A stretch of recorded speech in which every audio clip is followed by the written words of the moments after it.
वीरशैव या नवरात्र महोत्सव मंडळ हनुमान नगर चमडा कारखाना यांच्यातर्फे विजयादशमी निमित्त गुरुवारी भव्य दिव्य मिरवणूक काढण्यात आली।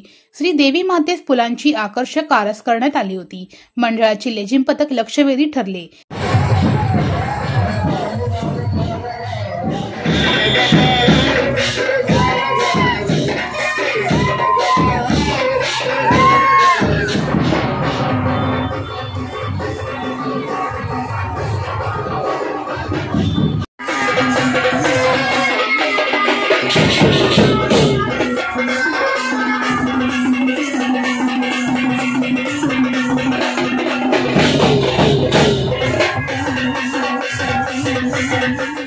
या मिरवणुकीत मंडळाचे पदाधिकारी व देवी भक्त बहुसंख्येने सहभागी झाले होते।